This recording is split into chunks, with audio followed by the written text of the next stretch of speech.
প্রতিদিনের মতো হাজার হাজার অফিস যাত্রী যখন তৈরি হচ্ছিলেন নিজেদের প্রিয় অ্যাপটি খুলে বাসের সিট বুক করতে, ঠিক তখনই নেমে এলো এক মন খারাপ করা খবর।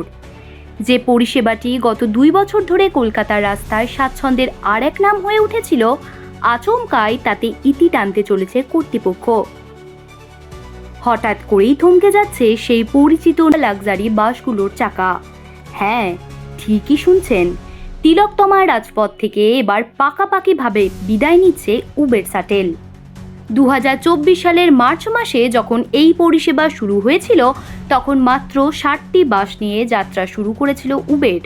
কিন্তু যাত্রীদের বিপুল চাহিদার কথা মাথায় রেখে মাত্র 1 বছরের মধ্যেই বাসের সংখ্যা বেড়ে দাঁড়িয়েছিল 160টিতে।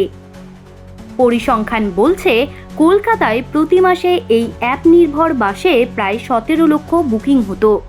পুরো দস্তুর এসি বাসের আরামদায়ক পরিবেশ আর বসার নিশ্চিত গ্যারেন্টি, এই দুয়ের মেলবন্ধনে উবের শাটেল হয়ে উঠেছিল মধ্যবিত্ত এবং উচ্চ মধ্যবিত্ত চাকুরিজীবীদের লাইফ লাইন।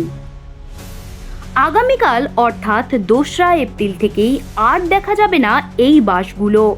আর এই ঘোষণা সামনে আসতেই মাথায় আকাশ ভেঙে পড়েছে নিত্যযাত্রীদের। বিশেষ করে সল্টলেক সেক্টর 5 বা নিউ টাউনের আইটি কর্মীরা পড়েছেন চরম বিপাকে। ভোরবেলায় বা রাতে শিফট শেষ করে ফেরার সময় যখন সাধারণ বাসের আকাল থাকে, তখন এই শাটেলই ছিল একমাত্র ভরসা। এখন অ্যাপ ক্যাবের চড়া ভাড়া দিয়ে অফিস যাওয়া বা বাদুড়ঝোলা ভিড়ে সরকারি বাসে যাতায়াত করা ছাড়া তাদের সামনে আর কোনো সহজ পথই খোলা নেই। সমস্যা কেবল যাত্রীদের নয়, বিপাকে পড়েছেন কয়েকশো বাস মালিক এবং চালকও।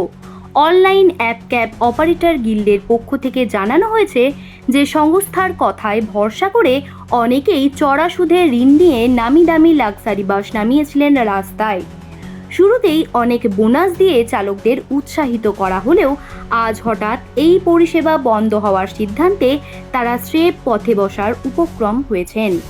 কর্মসংস্থানের এই আকস্মিক সংকটে দিশেহারা বহু পরিবার। সব মিলিয়ে বলা যায়, এত লাভজনক এবং জনপ্রিয় হওয়া সত্ত্বেও কেন এই পরিষেবা বন্ধ করে দেওয়া হলো, সেই বিষয়ে উবের কর্তৃপক্ষ এখনো পর্যন্ত সরাসরি কোনো কারণ স্পষ্টভাবে জানায়নি। বাজার বিশেষজ্ঞদের অনুমান, আশানুরূপ মুনাফা না হওয়া কিংবা ইন্টারনাল ফান্ডের অভাবই হয়তো এই কঠিন সিদ্ধান্তের নেপথ্যে কাজ করেছে। কারণ যাই হোক না কেন, আগামীকাল থেকে কলকাতার রাজপথে এক নতুন শূন্যতা তৈরি হবে।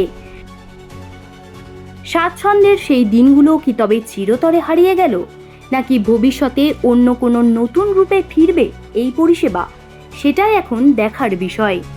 জ্যোতি সরকারের রিপোর্ট, হেডলাইন্স কলকাতা। আনন্দ আর ভালোবাসার দীপ্তিতে গড়া সমুজ্জ্বল পরমা, ঠিক তোমারই মতো। শ্যাম সুন্দর কোম্পানি জুয়েলার্স, আগরতলা, উদয়পুর, ধর্মনগর, কলকাতা।